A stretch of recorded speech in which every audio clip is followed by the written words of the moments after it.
ये जरूर निकलना चाहिए, नहीं तो हमारे लोग इसमें प्रभावित होंगे। आरक्षण ही नहीं, अगर एक चीज मान के चलिए, अगर बाहर का कोई आदमी आज 2025 में वो किसी अगर सामान्य जाति से नहीं है, अनुसूचित जाति से है, जनजाति से है या ओबीसी से है, अगर वो आज उत्तराखंड में आता है और यहाँ का नागरिक बन गया, तो उस कैटेगरी में हमारे जो पुराने आज से 1950 का जो आदमी यहाँ पैदा हो रखा है वो प्रभावित होगा, उसके मूल अधिकार प्रभावित होंगे। तो उसके लिए हमको और सरकार को इसमें जरूर सोचना चाहिए। मेरी ये पीड़ा है। मुन्ना सिंह चौहान जी ने विषय पर आ जाते हैं। एक सेकंड, मैं शांति प्रसाद भट्ट जी के पास जा रहा हूँ। भट्ट जी ने पहले अपनी चिंता जाहिर की थी। भट्ट जी, क्योंकि ये कहा जा रहा है कि जो एलिवेटेड रोडें बनेंगे उसको पार्ट नहीं दिया जाएगा, बल्कि वो पिलर्स होंगे और उसके नीचे नदी भी अपने, अभी नदी तो नहीं है, अभी तो हम नाला कहेंगे, लेकिन चलिए भविष्य में अगर सकारात्मक रहे तो हो सकता है कि अगर अतिक्रमण हटे भी तो यहाँ पर पानी का बहाव भी हमको अच्छा मिलेगा। जब अतिक्रमण हटेगा, आसपास बसावटें हट जाएंगी, तो निश्चित तौर पर नदी गंदी भी नहीं होगी, ना वहाँ सीवर जाएगा ना कूड़ा कचरा जाएगा, तो वो अच्छा हो सकता है। अब सरकार कब तक इसे धरातल पर लाती है? और जो बात कर रही है भाजपा और कांग्रेस, अवैध के खिलाफ एकजुट दिखाई दे रही है, आपका क्या कहना है इस पर? देखिए रवि जी, बात को समझना, 2016-17 से सरकार चाह रही है एलिवेटेड रोड बने, क्यों नहीं बन रही? कौन इसके बीच में रोड़ा बना हुआ है, ये भी समझने की जरूरत है।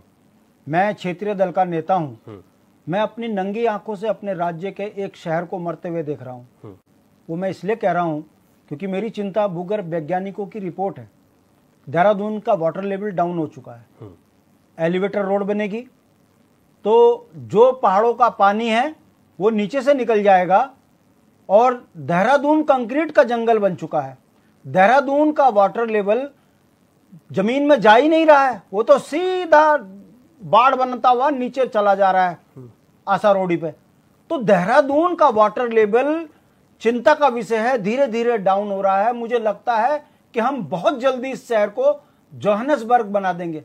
अफ्रीका का एक शहर, इतना खूबसूरत शहर था, वहां पानी के लिए लोग तरसते हैं। कारण क्योंकि कंक्रीट का जंगल, अनियंत्रित विकास ने जोहान्सबर्ग बर्बाद कर दिया। उसी तरीके से आप देहरादून को नंगी आंखों से बर्बाद होते हुए देख रहे हो। सरकारी जमीनों में नेताओं ने कब्जे करा दिए, अब सरकार ही नदी पे कब्जा करने पर आ रही है।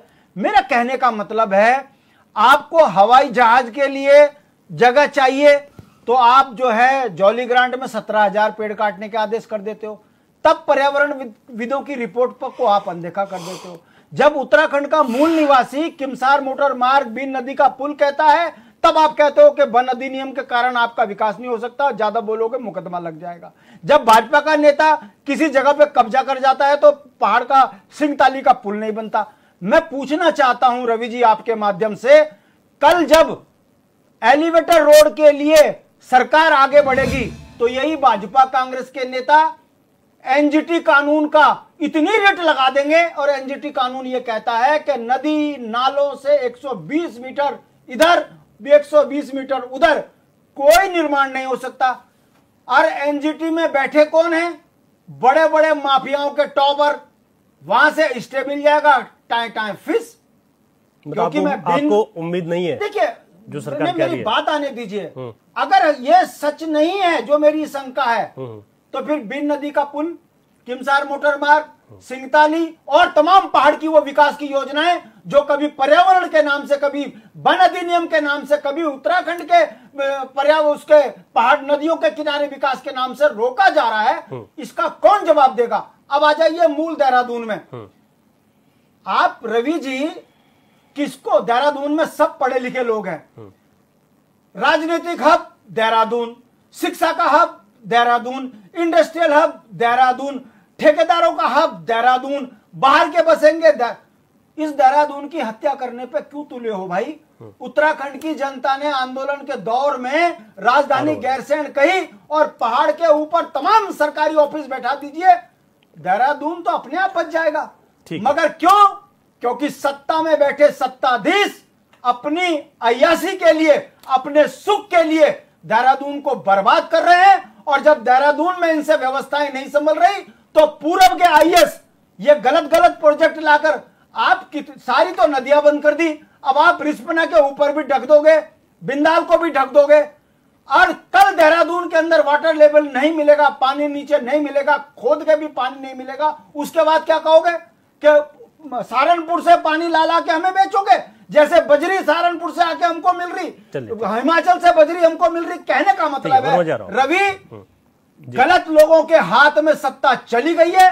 ये उसी का परिणाम है कि धीरे धीरे तिल तिल करते हुए हम देहरादून से लेकर पूरे पहाड़ को मरते हुए देख रहे हैं। समाधान के नाम पर केवल अतिक्रमण और कानून की धज्जियां और उत्तराखंड का मखौल बनते हुए देख रहे हैं। इस प्रोजेक्ट को मैं उसी तरीके से देख रहा हूं, और अगर इच्छा शक्ति है सरकार की तो जितने भाजपा कांग्रेस के नेताओं के सरकारी संपत्ति पे कब्जा करके होटल बने हैं उनको तोड़ के दिखाइए, तब जाकर हमको लगेगा कि ये वाकई ईमानदारी। अरे भैया, लाला लोग बैठ गए, लूट के खा गए, उसके बाद उत्तराखंड में घड़ियाली आंसू बहाना ठीक नहीं है। ये प्रोजेक्ट जरूर उत्तराखंड में सड़कों को थोड़ा सा लाभ देगा, मगर पर्यावरण के दृष्टिकोण से, वाटर लेवल के दृष्टिकोण से बहुत बड़ा घातक साबित होगा, ऐसा मुझे लगता है। ठीक है, आपकी चिंता से इनकार नहीं किया जा सकता। वर्मा जी, फाइनल कमेंट आपका जवाब के साथ शॉर्ट में दीजिएगा। रवि जी, देखिए, मेरे मित्र शांति जी